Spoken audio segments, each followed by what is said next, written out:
Me llamo Beatriz Martínez y he soportado 32 años en una familia cortada por el patrón del patriarcado más rancio de España. Hace 3 semanas, tras el fallecimiento de mis padres, mi hermano me echó de casa. Me miró a los ojos y dijo: «Papá lo decidió hace mucho tiempo, Beatriz. Los varones heredan el patrimonio. Las hijas no reciben nada. Así ha sido siempre en esta familia, y así seguirá siendo». Luego cambió el bombín de la cerradura de la casa donde crecí. La misma casa donde pasé 2 años cuidando a nuestra madre moribunda mientras él venía de visita 3 veces. La casa donde sostuve su mano durante la quimioterapia, mientras él miraba su Rolex y se quejaba del tráfico en la A6. Tiró mis cosas al césped y me dijo que yo no era más que una carga, porque a los ojos de mi padre, eso era lo único que una hija podía llegar a ser. Pero esto es lo que mi hermano no sabía. Nuestra madre había pasado 8 años preparándose para este momento exacto. 8 años de reuniones secretas con notarios y abogados en el barrio de Salamanca. 8 años construyendo algo que él no podía tocar. Antes de contarte lo que pasó en la lectura del testamento, por favor tómate un momento para darle a me gusta y suscribirte, pero solo si esta historia resuena contigo. ¿Desde dónde nos estás viendo ahora mismo? Deja tu ciudad y tu hora local en los comentarios. Ahora déjame contarte cómo una hija inútil terminó quedándose con todo. Para entender lo que hizo Marcos, necesitas entender a la familia Martínez. Mi padre, Roberto Martínez, construyó su vida alrededor de una creencia inquebrantable. Los hijos varones llevan el apellido y el negocio adelante. Las hijas se casan bien y desaparecen bajo el apellido de otro. No era cruel al respecto, no abiertamente. Simplemente asignaba su atención en consecuencia.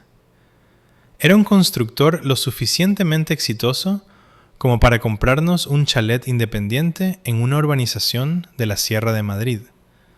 Buen vecindario, colegios privados, un taller en el garaje donde pasaba los fines de semana con Marcos, enseñándole a construir cosas, mientras yo ayudaba a mamá en la cocina. Mi madre, Lucía, era el centro silencioso de nuestro hogar. Mantenía un jardín de lavanda en la parte trasera que cuidaba cada mañana. Tenía esa forma de suavizar los bordes afilados de mi padre, de hacer que sus desprecios se sintieran menos personales. Marcos, 6 años mayor que yo, absorbió la visión del mundo de papá como si fueran las sagradas escrituras. Cuando se graduó, papá pagó su máster en una prestigiosa escuela de negocios en Madrid. Cuando Marcos quiso entrar en el sector inmobiliario, papá lo conectó con todos los promotores y concejales que conocía. Cuando yo quise estudiar enfermería, papá dijo: «Las chicas no necesitan carreras caras. Te casarás de todos modos». Conseguí becas. Trabajé turnos dobles en una cafetería de la Gran Vía. Me pagué mis estudios. Y recuerdo esto. Fue hace 8 años. Mi madre apartándome una noche después de otra cena, donde papá alababa la primera gran venta de Marcos, mientras apenas reconocía mi admisión en la facultad. «He cuidado de ti», susurró, apretando mi mano. «No lo entenderás ahora, pero lo he hecho». No sabía a qué se refería. Pensé que era solo algo que dicen las madres. No tenía ni idea de que había pasado esa tarde con una abogada llamada Elena Castillo, firmando papeles que lo cambiarían todo. Hace 2 años, a mamá le diagnosticaron cáncer de mama en estadio 3. Todavía recuerdo la llamada. Estaba a mitad de turno en la residencia Los Olivos cuando mi teléfono vibró con el número de papá. Nunca me llamaba al trabajo. Apenas me llamaba. «Tu madre está enferma», dijo. «Tienes que venir a casa». No «te necesitamos», sino «tienes que venir». Como si fuera mi obligación, como si siempre hubiera sido mi trabajo. Me mudé esa misma semana. Solicité turnos de noche para poder estar con mamá durante el día. Citas de quimioterapia en el hospital, sesiones de radioterapia, el lento deterioro que trae el cáncer. Mi sueldo bajó un 20%, pero no me importó. Era mi madre. Marcos visitó 3 veces en 2 años. 3. Cada visita duró menos de 1 hora. Entraba con sus trajes de corte italiano, besaba la frente de mamá, miraba su reloj y se iba. Victoria, su mujer, vino una vez y se pasó todo el tiempo haciendo fotos de la decoración del salón para sus stories de Instagram, sin apenas mirar a mamá. Papá nunca reconoció lo que yo estaba haciendo. En su mente, esto era simplemente lo que hacen las hijas. Pero mamá lo sabía. Empezó a reunirse con alguien una vez al mes. Una abogada, decía, para papeles del seguro. Yo la llevaba a un despacho señorial cerca del Retiro, esperaba en el coche y la llevaba a casa. Siempre parecía más ligera después, como si hubiera soltado algo que había estado cargando demasiado tiempo. «Eres una buena chica», me dijo una noche mientras la ayudaba a meterse en la cama. «Pase lo que pase, Beatriz, recuerda que hiciste todo bien. Estuviste aquí. Eso importa más de lo que nadie sabe». Pensé que hablaba del cáncer. No lo hacía. Déjame hablarte de mi hermano y su mujer.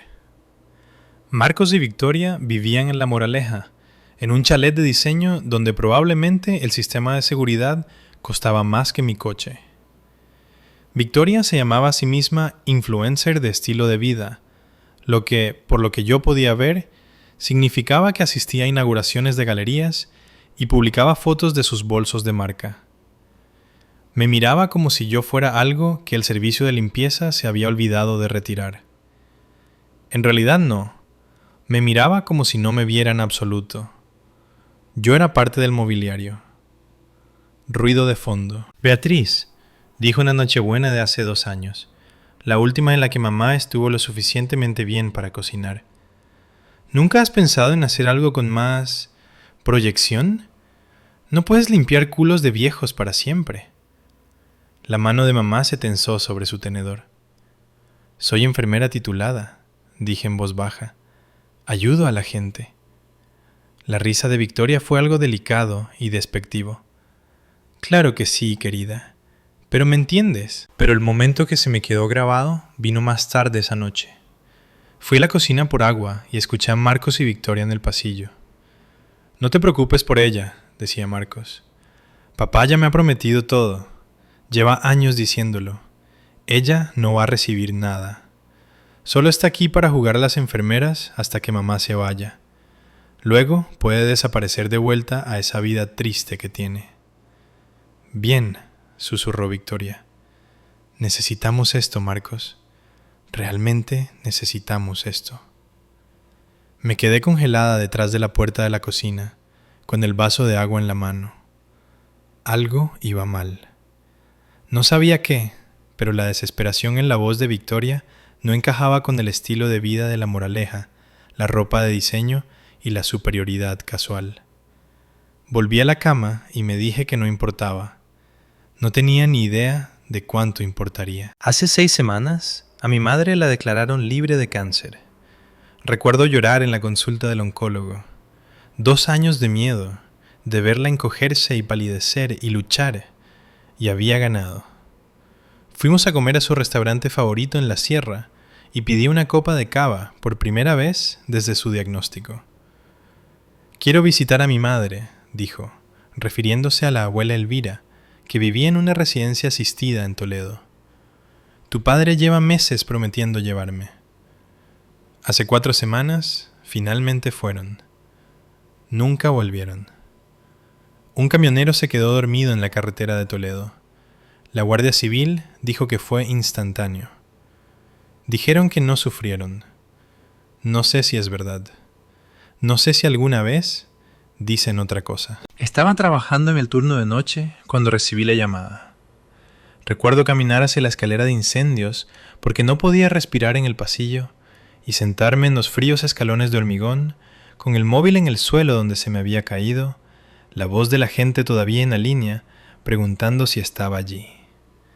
No recuerdo qué dije. No recuerdo conducir a casa. Recuerdo el olor del jardín de lavanda de mamá cuando finalmente entré en la calzada a las 3 de la madrugada, y recuerdo pensar que ella nunca volvería a cuidarlo. El funeral fue 4 días después, en la parroquia del pueblo donde mis padres se casaron. Vinieron 80 personas. Marcos dio el discurso. Habló de papá durante 7 minutos. Mencionó el nombre de mamá 2 veces. Y antes de que terminara el pésame, mientras yo todavía aceptaba las condolencias de personas que recordaban a mi madre mucho mejor de lo que mi hermano parecía hacerlo, Marcos me llevó aparte. «Tenemos que hablar», dijo, «sobre la casa». Las flores del funeral todavía estaban frescas cuando mi hermano me informó que ya no tenía hogar. «Necesitas sacar tus cosas antes del fin de semana», dijo Marcos, con la voz lo suficientemente baja para que los otros dolientes no pudieran oír. Estábamos de pie en el atrio de la iglesia, la luz de las vidrieras proyectando sombras de colores sobre su cara. La casa es mía ahora. Papá lo dejó claro hace años. Lo miré fijamente. Mi vestido negro todavía tenía un pañuelo metido en la manga de haber llorado durante el servicio. «Marcos, ni siquiera hemos leído el testamento. El testamento es solo un trámite». Se enderezó la corbata. «De seda», noté distraídamente. «Sabes cómo pensaba papá. Los hijos heredan. Así ha sido siempre. Deberías estar agradecida de que te dé una semana». «¿Agradecida?»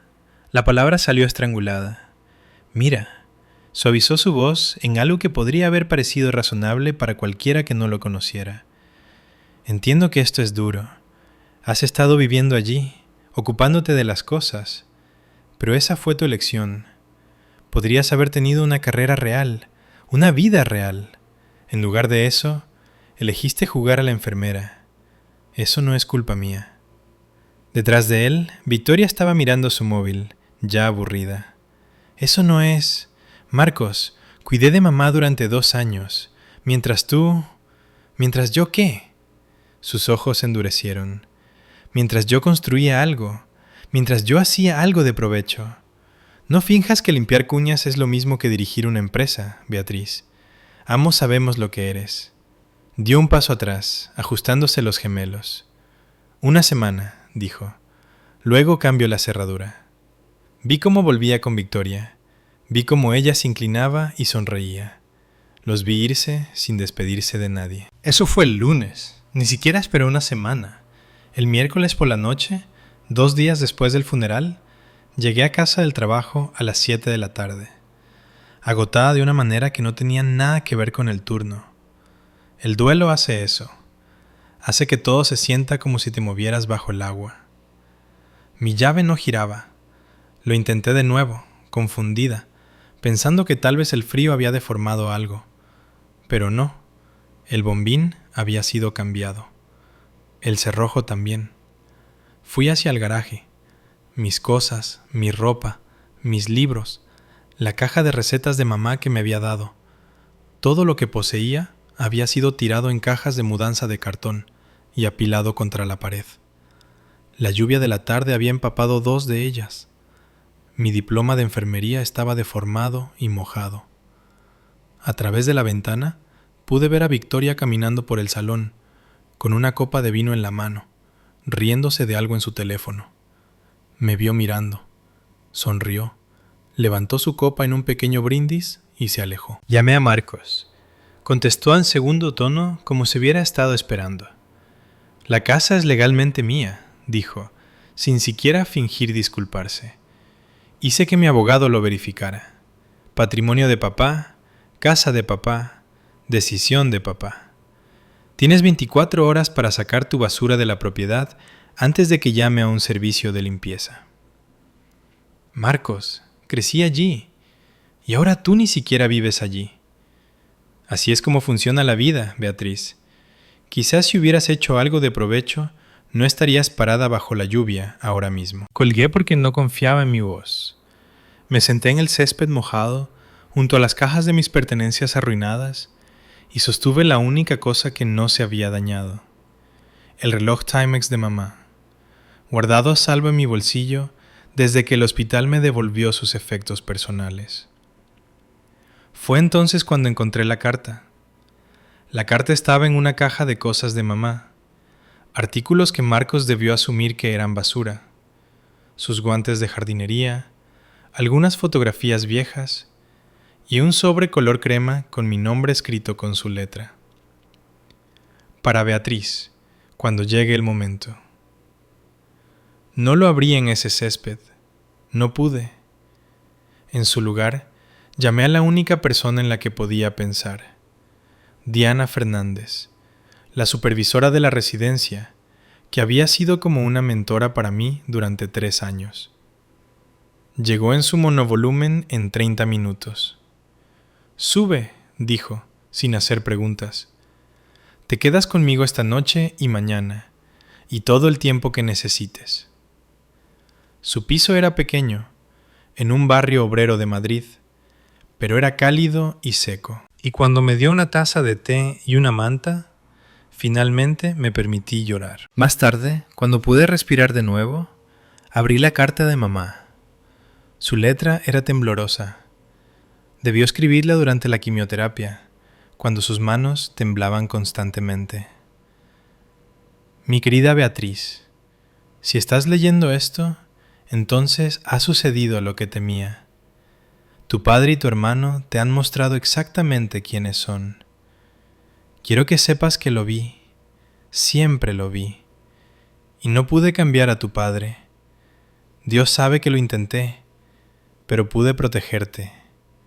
Contacta a Elena Castillo en el bufete Castillo y Asociados en Madrid. Ella tiene todo lo que necesitas, todos los papeles, todos los arreglos, todo lo que no pude darte mientras estaba viva. No eres una carga, nunca lo fuiste. Eres lo mejor que he hecho en mi vida. Te quiero más que a la lavanda y al sol y a todas las cosas buenas. Mamá, asterisco. La leí 3 veces antes de que las palabras cobraran sentido. Luego llamé al número que había escrito al final. El bufete de Elena Castillo ocupaba un piso señorial en el barrio de Salamanca, ese tipo de edificio de dinero antiguo con placas de latón y suelos de madera que crujían con historia. Me sentí mal vestida con mi uniforme limpio, pero la asistente de Elena simplemente sonrió y me llevó a un despacho esquinero lleno de libros de leyes y luz suave de la tarde. Elena no era lo que esperaba. Cincuentona, pelo plateado recogido en un moño elegante, vistiendo un traje de chaqueta gris marengo de Armani, pero sus ojos eran cálidos cuando me estrechó la mano. «Beatriz», dijo, «he estado esperando tu llamada.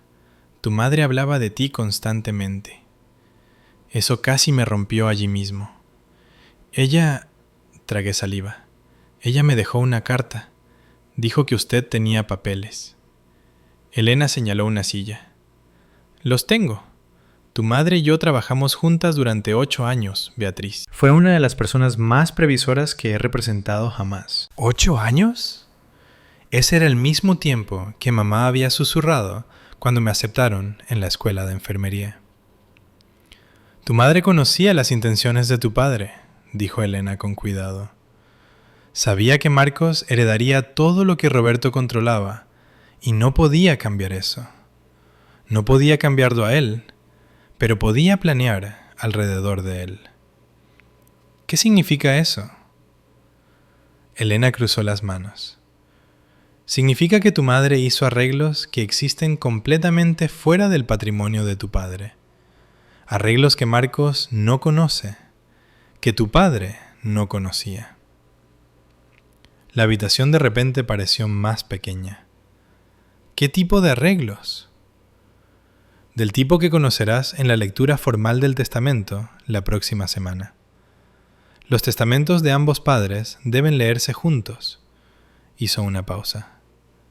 Pero quiero que confíes en mí hasta entonces. ¿Puedes hacerlo? Diga lo que diga Marcos, te amenace con lo que te amenace, no reacciones. No firmes nada. Solo espera. ¿Por qué? Su sonrisa fue casi gentil. Porque tu madre está a punto de tener la última palabra. 3 días antes de la lectura del testamento, Marcos llamó. Eran las 10 de la noche. Yo estaba sentada en la cocina de Diana, con las luces tenues, intentando leer un libro sin absorber una sola palabra. Su nombre en la pantalla de mi móvil hizo que se me encogiera el estómago. Beatriz.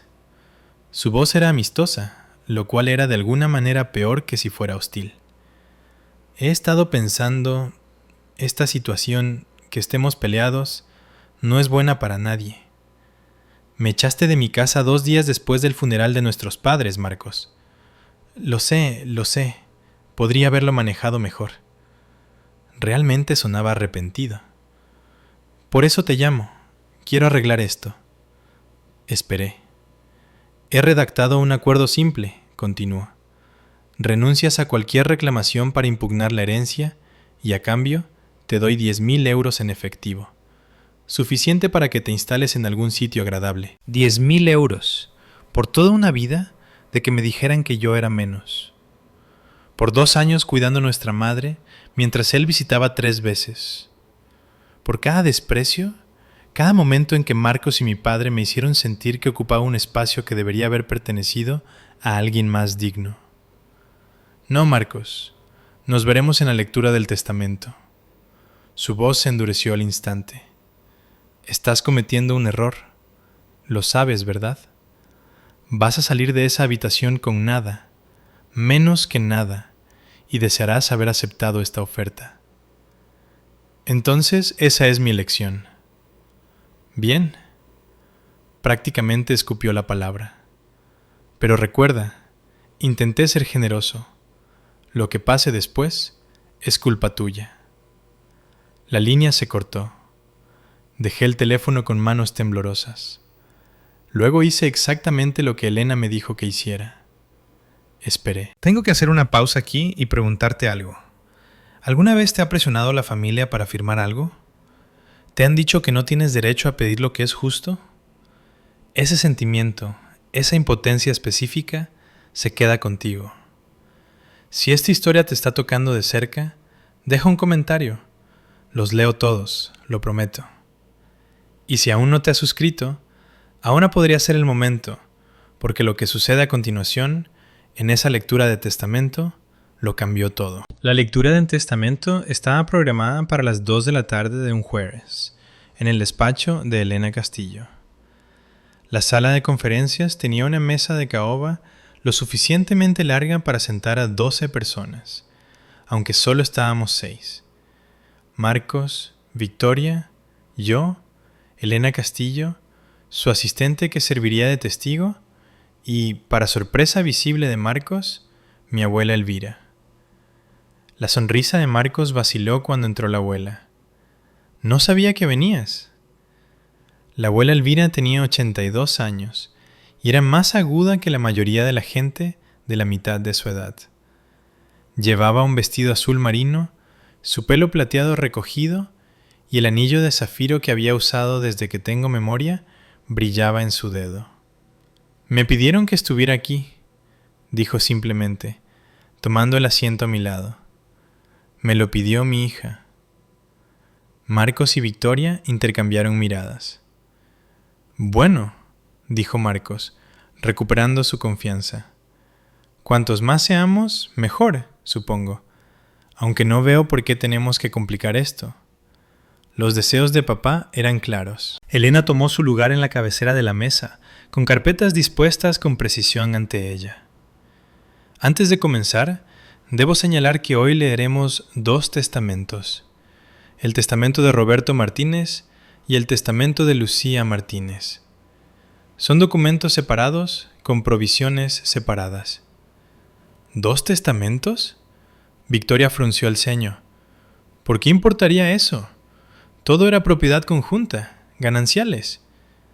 La expresión de Elena permaneció neutral. No todo, como resulta ser.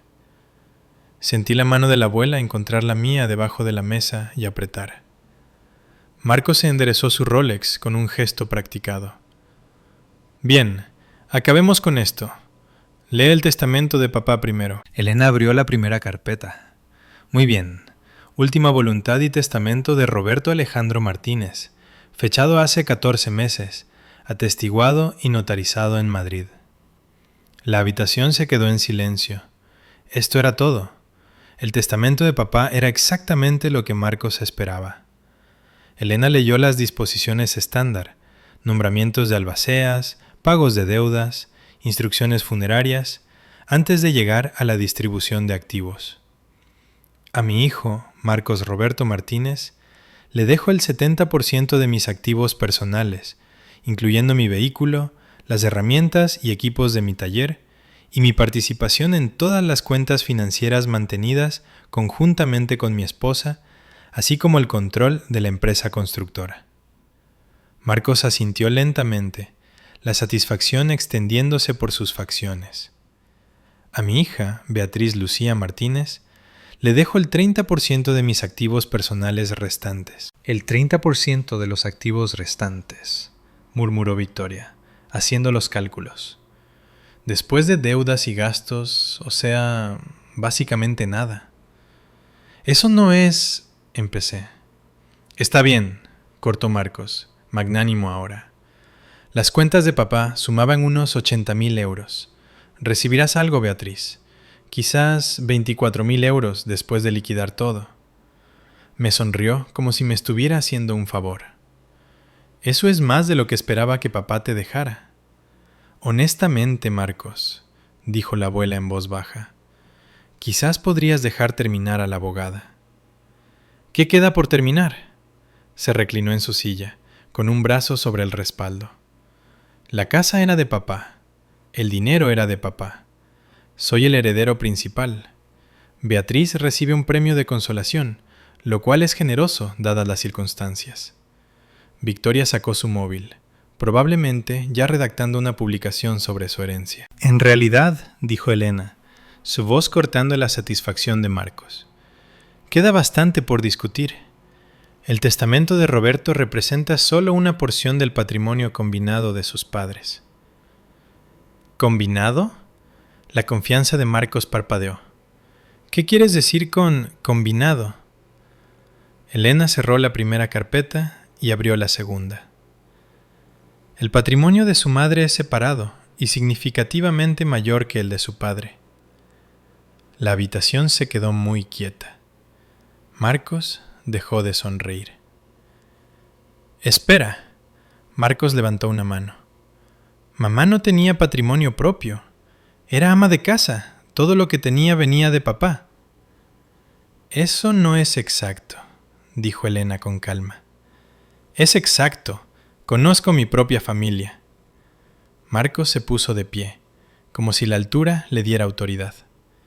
Sea lo que sea que estés a punto de leer, cualquier pequeña cuenta de ahorros que mamá pudiera haber tenido, no cambia nada. Papá dejó claros sus deseos durante décadas. El hijo hereda. La hija toma lo que se le da y está agradecida por ello. Se volvió hacia mí y el veneno había vuelto. Esto es lo que intentaba evitarte, Beatriz, esta vergüenza. Estás sentada aquí esperando que mamá te dejara algo. ¿Qué? ¿Sus joyas? ¿Sus tarjetas de recetas? No importa. La casa sigue siendo de papá. El dinero real sigue siendo de papá. Y tú sigues siendo la misma persona que siempre has sido. Marcos, dijo la abuela, con voz grave de advertencia. Él la ignoró. Espero que disfrutes siendo una sin techo, Beatriz, porque me aseguré de que no tengas nada a lo que recurrir. Sin hogar, sin apoyo familiar, nada. Quizás la próxima vez te lo pienses 2 veces antes de... Señor Martínez. La voz de Elena fue acero puro. Siéntese. La orden fue tan inesperada que Marcos obedeció, dejándose caer en su silla. Entiendo que tengo opiniones sobre cómo deberían distribuirse los activos de sus padres, continuó Elena. Pero esto es un procedimiento legal, no una discusión familiar. El testamento de su madre contiene disposiciones específicas que anulan sus suposiciones. Si interrumpe de nuevo, le pediré que se vaya y reciba la información por escrito. Victoria agarró el brazo de Marcos, susurrando algo urgente. Él se recostó, con la mandíbula tensa. Elena recogió la segunda carpeta. Y ahora, dijo, abordamos el asunto del patrimonio de Lucía Martínez, incluyendo la sección final que su madre me pidió específicamente que leyera en voz alta. Por un momento terrible, dudé de todo. Las palabras de Marcos resonaron en mi cabeza. Mamá era ama de casa. Todo lo que tenía venía de papá. ¿Y si tenía razón? ¿Y si la carta, la abogada, las promesas?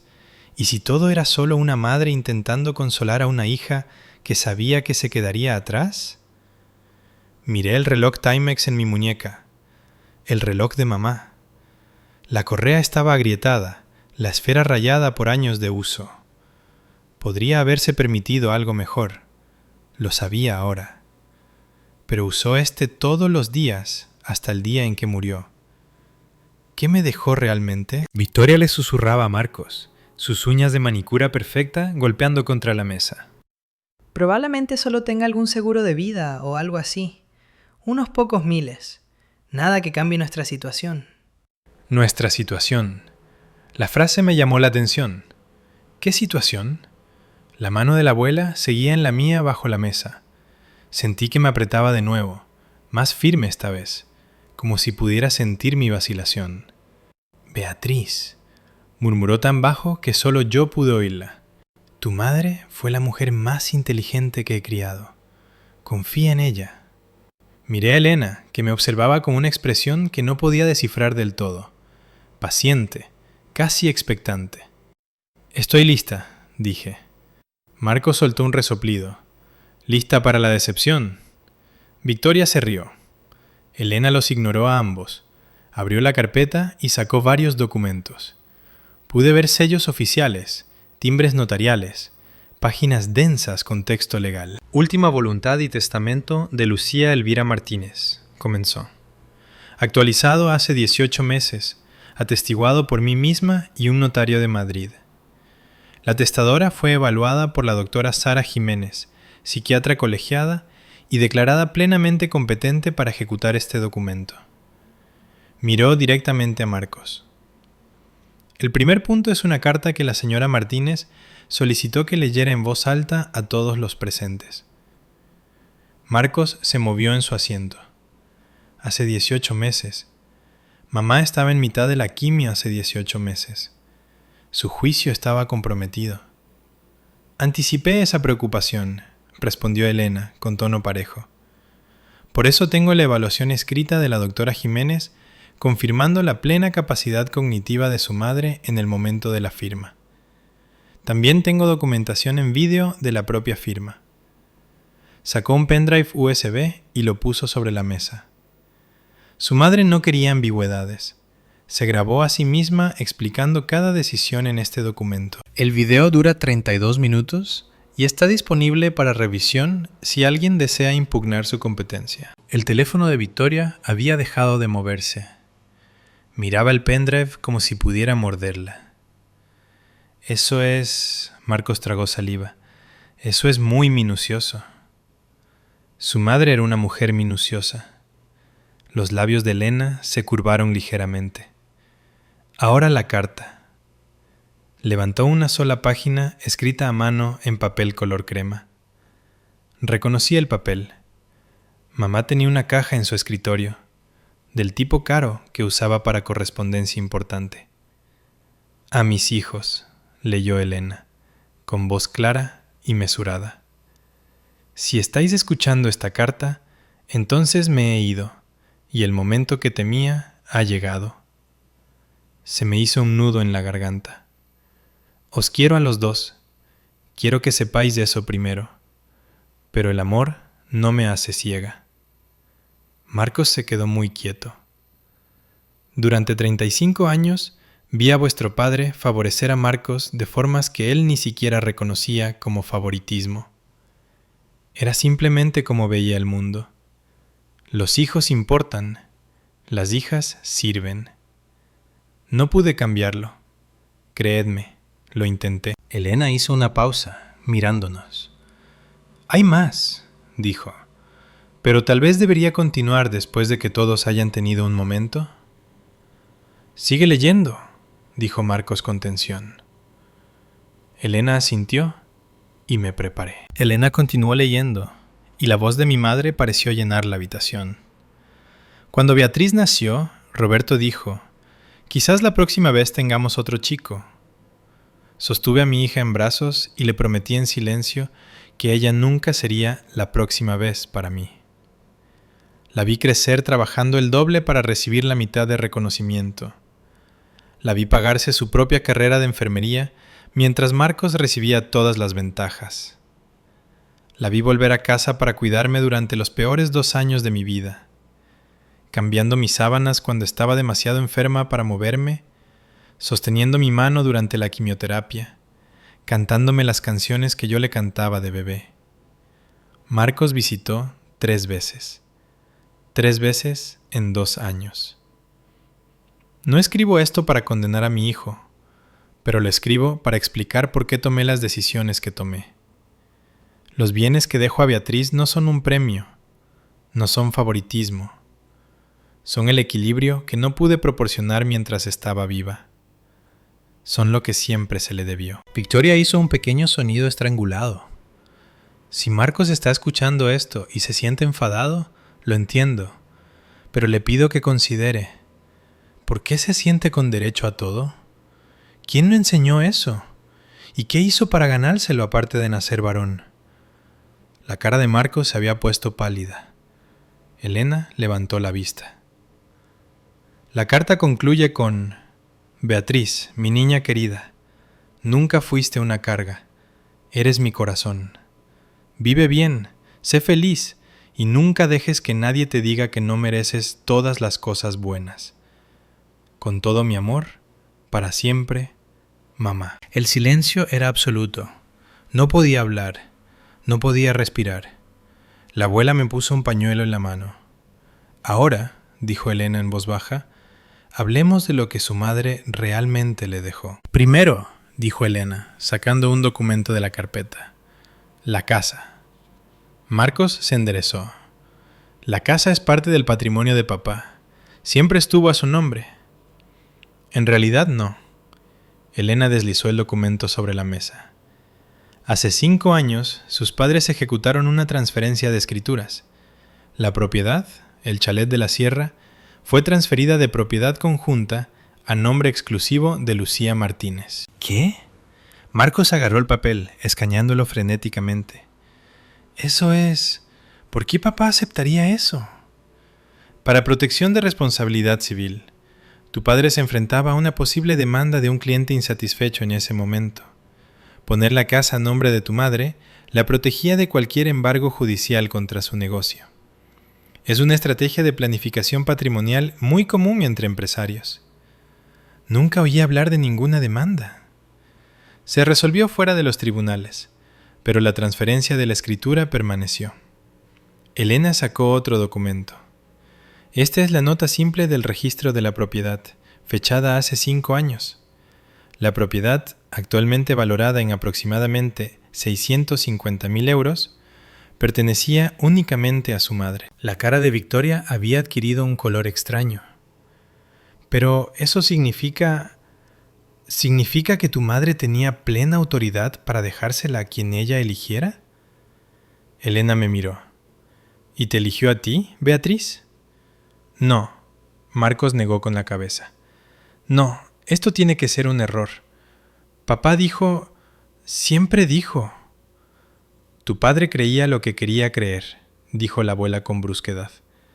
Lucía le dijo que la transferencia era temporal por la demanda. Nunca la transfirió de vuelta y él nunca lo comprobó. Miré la escritura, la firma de mi madre al final, pulcra y deliberada. La casa donde crecí, la casa donde la cuidé, la casa de la que Marcos me había echado, era mía.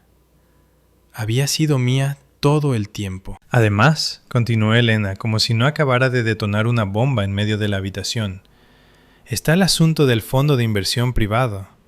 ¿El qué? Marcos parecía haber sido golpeado. Hace 8 años, su madre estableció un fondo de inversión irrevocable con Beatriz como única beneficiaria. Un fondo de este tipo, una vez establecido, no puede ser modificado ni disuelto sin el consentimiento del beneficiario. Existe completamente fuera del proceso sucesorio. Hace 8 años, Marcos se volvió hacia la abuela. Tú le diste el dinero. Tú le diste el... La abuela no se inmutó. Le di a mi hija dinero que era mío para dar. Lo que ella hizo con él fue asunto suyo. El fondo se inició con una donación de 400.000 euros de la señora Elvira, confirmó Elena. Su madre lo invirtió de forma conservadora en fondos indexados durante los últimos 8 años. El valor actual, consultó sus notas, es de aproximadamente 1,2 millones de euros. Victoria hizo un sonido como si le hubieran dado un puñetazo. 1,2 millones, repitió Marcos lentamente. Eso es correcto, y debido a que el fondo es irrevocable y fue financiado enteramente con la donación de su abuela, es un bien privativo. Nunca se mezcló con los bienes gananciales del matrimonio. Nunca fue parte del patrimonio conjunto de sus padres. Siempre ha pertenecido a Beatriz. No podía procesar el número. 1.200.000 euros. Mi madre, que usaba un reloj Timex y cultivaba sus propias verduras, había construido silenciosamente una fortuna para mí mientras yo pensaba que apenas sobrevivía. Esto es fraude, balbuceó Marcos. Esto es... Papá no sabía nada de esto. Él nunca habría... El conocimiento de su padre es irrelevante, dijo Elena con calma. El fondo se estableció legalmente con fondos que nunca fueron suyos. Él no tenía ningún derecho sobre él, y usted tampoco. El pendrive USB seguía en la mesa sin tocar. 32 minutos de mi madre explicando por qué había hecho lo que hizo. Hay un activo final, dijo Elena. Marcos parecía que iba a vomitar. El agarre de Victoria en su brazo se había vuelto blanco de la fuerza. Su madre tenía una póliza de seguro de vida con Mapfre, valorada en 500.000 euros. La beneficiaria designada fue... Hizo una pausa. Beatriz Lucía Martínez, exclusivamente. ¿Mamá tenía un seguro de vida? Yo no lo sabía. No sabía nada de esto. La contrató hace 12 años, cuando tenías 16. Pagaba las primas de su cuenta personal, dinero que tu abuela le enviaba anualmente como regalo. Tu padre nunca fue un beneficiario nombrado. Pero soy su hijo, dijo Marcos. Y había algo desesperado en su voz ahora, algo roto. Soy su primogénito. No puede simplemente dejarme sin nada. No puede. No le dejó sin nada, señor Martínez. Elena sacó una página final. El testamento de su madre especifica que usted debe recibir sus efectos personales, álbumes de fotografías, su colección de joyas y una carta que escribió específicamente para usted. ¿Una carta? Marcos se rió, pero sonó hueco. ¿Le deja a Beatriz millones y yo recibo una carta? ¿Y las joyas? Tiene piezas significativas, ofreció Elena. ¡No quiero sus joyas! Marcos golpeó la palma de la mano sobre la mesa. Victoria saltó. ¡Quiero lo que se me prometió! ¡Quiero lo que me gané! Lo que te ganaste. Hablé antes de que pudiera detenerme. Las palabras salieron tranquilas, pero llenaron la habitación. Visitaste a mamá 3 veces en 2 años, Marcos. 3 veces. Me dijiste que no era más que una carga mientras yo le sostenía la mano durante la quimioterapia. ¿Qué es exactamente lo que te ganaste? Él me miró fijamente. Yo le devolví la mirada. Discutamos las cifras totales, dijo Elena, y pude escuchar la más leve satisfacción en su tono profesional. Esto está impugnado. Marcos se levantó tan rápido que su silla casi se vuelca. Voy a impugnarlo todo. Mamá no estaba en su sano juicio. La quimio, la medicación, no podía haber tomado estas decisiones racionalmente. Elena permaneció sentada. Como mencioné, su madre se sometió a una evaluación cognitiva por la doctora Sara Jiménez, una psiquiatra colegiada no afiliada a su tratamiento médico. La evaluación concluyó que la señora Martínez era plenamente competente y entendía la naturaleza y consecuencias de sus decisiones. Los psiquiatras pueden equivocarse. Además, Elena golpeó el pendrive USB. La firma de su testamento fue grabada en video. En él, su madre articula claramente sus razones para cada legado. También aborda directamente la posibilidad de que usted pudiera impugnar y explica por qué tal impugnación fracasaría. La mandíbula de Marcos se tensó. Además, continuó Elena, el fondo de inversión y las designaciones de beneficiarios del seguro de vida no están sujetos a impugnaciones testamentarias. Son instrumentos legales independientes. Usted no tiene legitimación para desafiarlos. Tiene que haber algo. Si desea impugnar el testamento de su padre, puede hacerlo, aunque le aconsejaría consultar con su propio abogado sobre los costes frente a la recuperación potencial. En cuanto a los arreglos de su madre, la mirada de Elena era nivelada. Ella anticipó sus objeciones, señor Martínez. Pasó 8 años asegurándose de que todo fuera blindado. La abuela Elvira habló. Mi hija no hizo esto por rencor, Marcos. Lo hizo porque sabía. Todos sabíamos que sin protección, Beatriz no recibiría nada. Y Beatriz merecía algo mejor que nada. Marcos se volvió hacia la abuela, con la cara contorsionada. Tú la ayudaste a ocultar esto.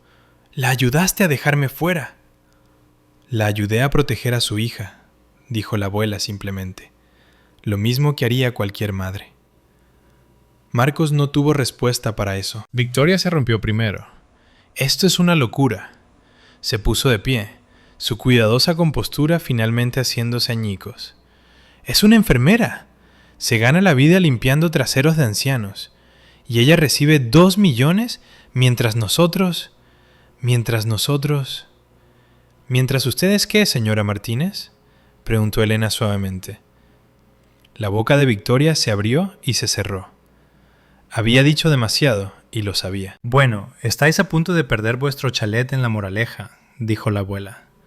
Su voz era tranquila, pero cortó la habitación. ¿Pensabais que no sabíamos sobre la inversión fallida de Marcos? ¿La pérdida de 400.000 euros? ¿Los avisos de embargo? Marcos se puso blanco. ¿Cómo tú? Lucía lo sabía, dijo la abuela. Sabía sobre las deudas, los malos negocios, la desesperación. Sabía que contabas con esta herencia para rescatarte. Por eso se aseguró de que no pudieras tocar lo que había construido para Beatriz. Miré a mi hermano. Realmente lo miré por primera vez en años.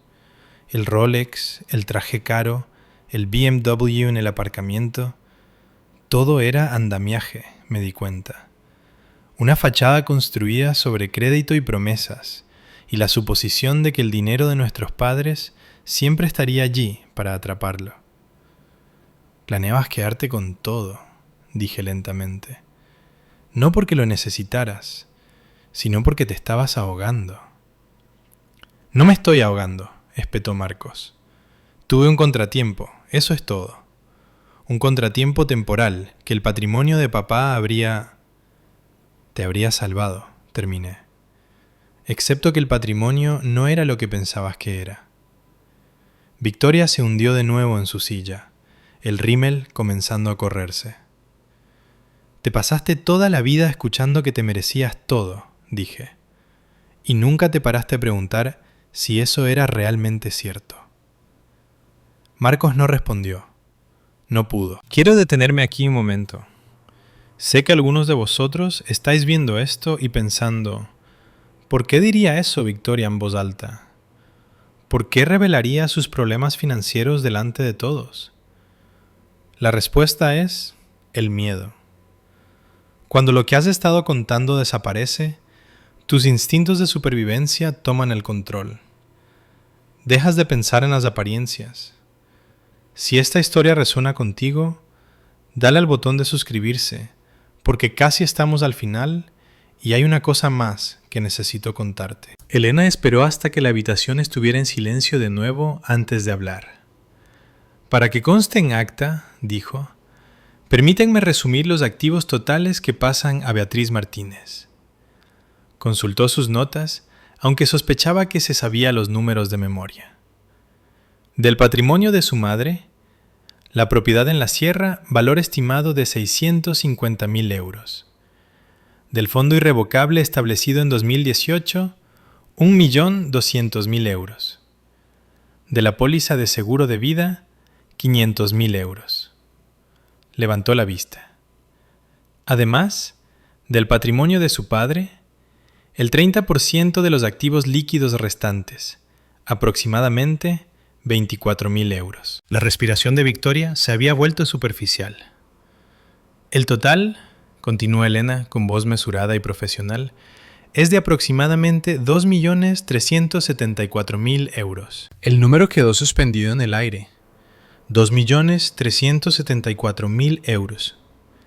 Mi madre, que cultivaba verduras y usaba un reloj Timex y nunca compraba nada que no necesitara, me había dejado casi 2,5 millones de euros. Marcos hizo un sonido extraño. Estaba agarrando el borde de la mesa, con los nudillos blancos como el hueso, la cara del color del papel viejo. Intentó ponerse de pie, tal vez para protestar, tal vez para irse, y entonces sus ojos se pusieron en blanco y se desplomó. Su cabeza golpeó el borde de la mesa al caer. Victoria gritó. La asistente de Elena ya se estaba moviendo, llamando al 112, comprobando su pulso. Me quedé congelada, mirando a mi hermana inconsciente en la alfombra de un despacho de abogados, derribado por números en una página. «Respira», informó la asistente. «El pulso es estable. Probablemente solo se ha desmayado». La abuela me apretó la mano. «Tu madre estaría orgullosa de ti», dijo suavemente. «No por el dinero, sino por en quién te has convertido a pesar de todo». No pude responder. Todavía estaba tratando de entender. Los paramédicos dijeron que fue un síncope, una caída repentina de la presión arterial provocada por el shock. Nada peligroso, solo la forma de su cuerpo de procesar lo que su mente no podía aceptar. Le vendaron el pequeño corte en la frente y le recomendaron que viera a su médico, pero rechazó el traslado al hospital.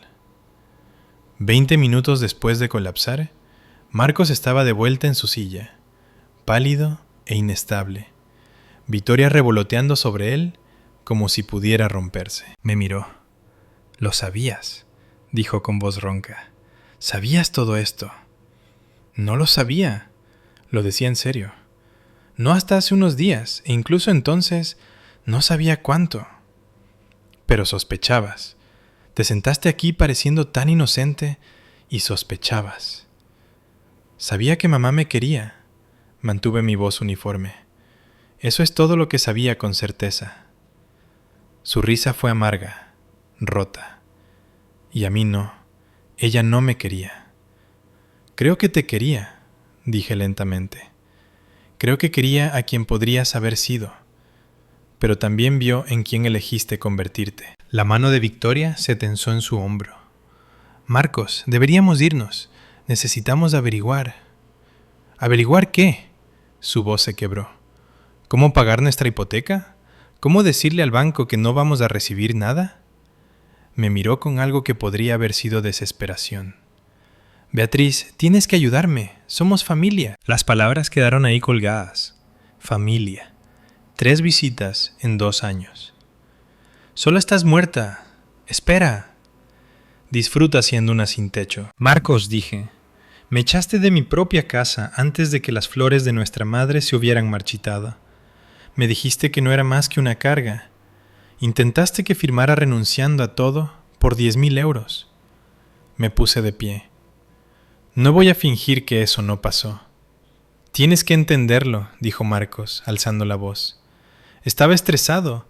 Las inversiones, la presión. No sentía la mitad de lo que dije. Ese no es quien soy realmente». «Entonces, ¿quién eres, Marcos?», pregunté en voz baja. porque te conozco desde hace 28 años y nunca he visto ninguna evidencia de alguien diferente. Él se estremeció. No voy a dejar que mi hermano se quede en la calle, dije. No soy cruel. Pero tampoco voy a rescatarte de las decisiones que tomaste mientras me tratabas como si yo no valiera nada. ¿Entonces qué? Simplemente te vas con millones y yo no recibo nada. Recibes exactamente lo que te ganaste. Cogí mi bolso, el mismo bolso de cuero desgastado que había llevado durante la carrera de enfermería. A través de 2 años de turnos de noche, a través de cada momento en que mi familia me despreció. Recibes las consecuencias de tus elecciones de la misma manera que yo finalmente estoy recibiendo las consecuencias de las mías. Victoria comenzó a hablar, pero levanté la mano. Si queréis contactar conmigo, podéis hacerlo a través de Elena. Pero cualquier relación personal entre nosotros... Miré a mi hermano, este hombre con el que había crecido, que me había dado la mano en nuestro primer día de colegio, que se había convertido en alguien que apenas reconocía. Eso va a llevar tiempo, mucho tiempo, y sinceramente no sé si alguna vez llegaremos allí. Beatriz, no estoy haciendo esto para hacerte daño. Mi voz era firme. Lo estoy haciendo porque finalmente entiendo algo que mamá trató de enseñarme. No tengo que aceptar un trato que yo no le daría a otra persona. Caminé hacia la puerta. Mamá te quería, dije por encima del hombro, pero me quería lo suficiente como para protegerme de ti. Esa es la diferencia. No esperé a que respondiera. La abuela me siguió al pasillo. «Espera», dijo, agarrándome del brazo. «Tengo algo para ti». Metió la mano en su bolso y sacó una pequeña caja de terciopelo, azul marino, desgastada en las esquinas. «Tu madre quería que tuvieras esto. Me pidió que te lo diera después de la lectura».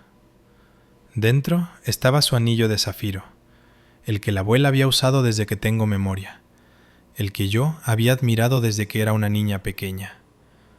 «Abuela, no puedo, esto es tuyo». «Era mío», corrigió suavemente. «Se lo di a tu madre el día de su boda, y ella me lo devolvió cuando supo que se moría, para que yo pudiera dártelo a ti cuando fuera el momento adecuado». Me lo deslicé en el dedo. Encajaba perfectamente. «Hay algo más que deberías saber», dijo la abuela. «Algo que ni siquiera tu madre puso en el testamento». Levanté la vista. «Lucía quería dejar a tu padre hace años, antes de que tú nacieras. Pero luego se quedó embarazada de Marcos y se quedó. Se quedó por vosotros, los niños». Nunca lo supe. Nadie lo sabía. Hizo lo mejor que pudo, pero siempre lamentó no poder daros una infancia diferente. Los ojos de la abuela brillaban con lágrimas no derramadas. El fondo, el seguro, todo eso, fue su forma de darte la libertad que ella nunca tuvo. La libertad de alejarte de las personas que no te valoran. La abracé. Esta mujer diminuta que había ayudado a mi madre a planear durante 8 años para darme un futuro. «Gracias», susurré. «No me des las gracias», dijo. «Solo vive bien. Eso es todo lo que tu madre quiso siempre». Detrás de nosotras, escuché a Marcos y Victoria finalmente irse, sus voces bajas y tensas. No miré atrás. Un mes después, me senté en la oficina de una asesora financiera en Madrid, alguien que Elena había recomendado. Una mujer con 20 años de experiencia y ningún interés en hacerse rica a costa de mi inexperiencia. «Aquí está mi recomendación», dijo, deslizando un documento sobre el escritorio. «Mantenemos el fondo invertido. Saca solo lo que necesites para gastos de manutención. El seguro de vida va a una cuenta de ahorros de alto rendimiento para emergencias y oportunidades. Pagamos tus préstamos estudiantiles inmediatamente. Esos son unos 42.000 euros.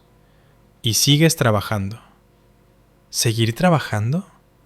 Había esperado que sugiriera que me retirara, viajara, hiciera algo extravagante.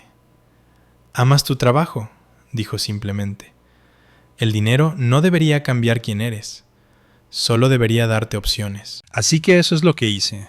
Pagué mis préstamos, una deuda que había estado reduciendo poco a poco durante 6 años, desaparecida en una sola transacción. Mantuve mi puesto en la residencia, aunque cambié a turnos de día ahora que no necesitaba el plus de nocturnidad. Me quedé con Diana otro mes mientras averiguaba qué hacer con la casa. Porque la casa era complicada. Era donde había cuidado a mamá, de donde me habían echado como basura, donde Marcos y Victoria habían bebido vino mientras mis pertenencias se empapaban bajo la lluvia. También era el lugar donde mamá había cultivado su jardín de lavanda, donde me había arropado por la noche, donde se había reunido en silencio con abogados y construido un futuro que yo nunca supe que existía. No estaba lista para vivir allí, no todavía, pero tampoco estaba lista para venderla. «Alquílala», sugirió Diana una tarde. «Deja que se pague sola mientras averiguas las cosas. No hay prisa». Tenía razón. Por primera vez en mi vida no había prisa. Tenía tiempo ahora. Mamá me había dado eso. 3 meses después de la lectura del testamento, la abuela me llamó con noticias. «Marcos tuvo que vender el chalet de la Moraleja», dijo. «Victoria solicitó el divorcio la semana pasada». Estaba en el trabajo en mi descanso, sentada en la misma escalera donde había sabido que nuestros padres habían muerto. Es extraño cómo los lugares acumulan momentos. «¿Cómo no sabes?» Su anuncio apareció en Idealista, y el Instagram de Victoria es muy comunicativo. El tono de la abuela era seco. Ya se está rebautizando como una superviviente de abuso financiero narcisista. Cita directa. Casi me reí. Casi. ¿Él está bien? Define bien. La abuela suspiró. Vive en un piso en Móstoles. Sigue trabajando en el sector inmobiliario, pero no en su antigua firma. No creo que nadie lo invite ya a los cócteles de la Moraleja. La versión de mí de hace 3 meses podría haber sentido algo de satisfacción. La nueva versión, la que había tenido tiempo para procesar, para llorar, para sanar, simplemente se sentía cansada. «No le deseo ningún mal», dije. «Sé que no. Esa es la diferencia entre tú y él». ¿Mamá sabía sobre las deudas, los problemas financieros? Lo sospechaba, por eso en parte hizo lo que hizo. Sabía que si había dinero disponible, Marcos encontraría una manera de cogerlo. No porque sea malvado, sino porque fue criado para creer que se le debía. Pensé en mi hermano solo en un apartamento en el sur de Madrid, su mujer fuera, su estilo de vida colapsado. Pensé en el niño que solía perseguirme por el patio trasero, que me dejaba montar sobre sus hombros en las cabalgatas. No sabía dónde se había ido ese niño, pero sabía que yo no podía salvarlo. «Voy a ir a la casa este fin de semana», le dije a la abuela. ¿Primera vez desde todo? ¿Quieres compañía? Sí, creo que sí. El jardín de lavanda había sobrevivido al invierno. No todo. Algunas de las plantas se habían vuelto marrones y quebradizas, pero allí, bajo la luz del sol de principios de abril, podía ver nuevos brotes verdes empujando a través de la tierra. Vida, testaruda y persistente, negándose a rendirse. La abuela estaba a mi lado, con su brazo entrelazado con el mío. «Plantó este jardín el año que naciste», dijo. «¿Lo sabías?» No lo sabía. Siempre había asumido que era solo algo que mamá disfrutaba, no algo con significado. Dijo que la lavanda era para protección, para purificación. Quería que crecieran cosas buenas a tu alrededor. Caminé por la puerta trasera. Mi llave funcionaba perfectamente ahora. Había cambiado las cerraduras hace semanas. Me paré en la cocina, donde había hecho a mamá incontables tazas de té, donde había sostenido su mano a través de las náuseas y el miedo. La casa estaba tranquila.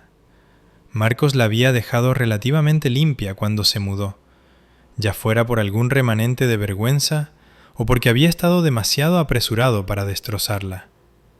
Las cosas de mamá todavía estaban aquí, sus tarjetas de recetas en el cajón, sus gafas de lectura en la mesita de noche, su bata colgada en el armario. Fui a su dormitorio y me senté en el borde de la cama. En la mesita de noche había un pequeño álbum que nunca había visto antes. Dentro, fotografías mías desde la infancia hasta la edad adulta. Primeros pasos, primer día de colegio, graduación de enfermería, cada hito que ella había presenciado. En la primera página, con su letra cuidadosa, para mi chica valiente. La abuela se sentó a mi lado. Pasó semanas armando eso, dijo. Durante la quimio, cuando no podía dormir. Dijo que era su forma de contar las cosas buenas. Sostuve el álbum contra mi pecho y finalmente me permití llorar. No de dolor esta vez, sino de gratitud. 6 meses después de esa lectura de testamento, me matriculé en un programa de enfermera interna residente, EIR, para especializarme. Era algo que había querido durante años. La oportunidad de hacer más que cuidados básicos, de diagnosticar y tratar, de ayudar a los pacientes de una manera más profunda. Pero el programa era exigente y caro si quería complementarlo con másteres privados. Y entre mis préstamos y mis ahorros apenas existentes, siempre había parecido un sueño lejano. Ahora podía permitírmelo.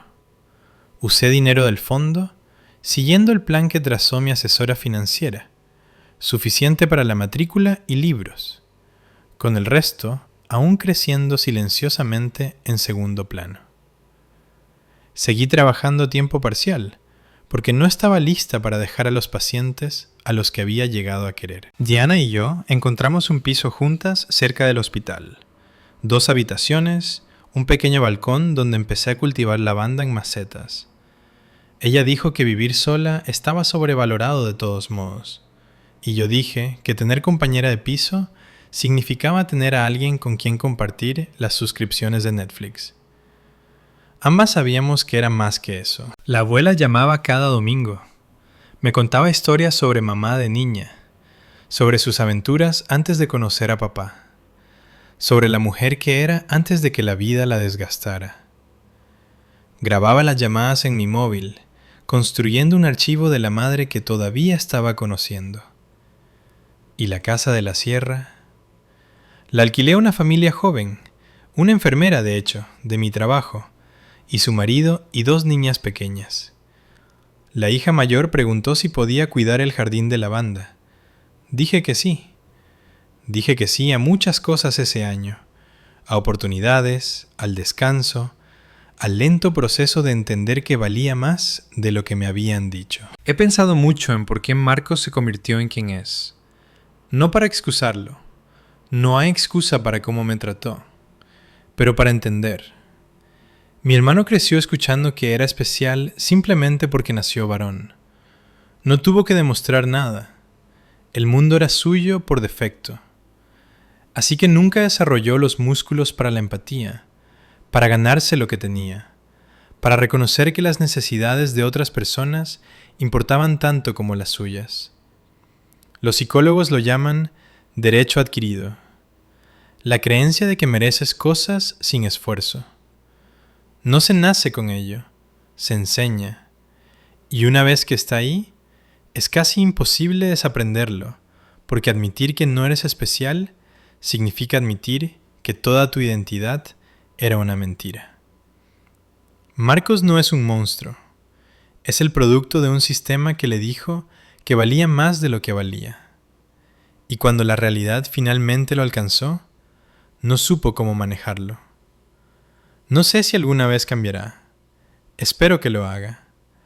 Pero también sé que su cambio no es mi responsabilidad. Mi responsabilidad es conmigo misma, para vivir la vida que mamá quería para mí, para establecer límites que protejan mi paz, para recordar que alejarse de personas tóxicas no es crueldad, es supervivencia. Si estás viendo esto y te han dicho que no eres suficiente, tu familia, tu pareja, cualquiera que debería haberte querido, quiero que sepas que estaban equivocados.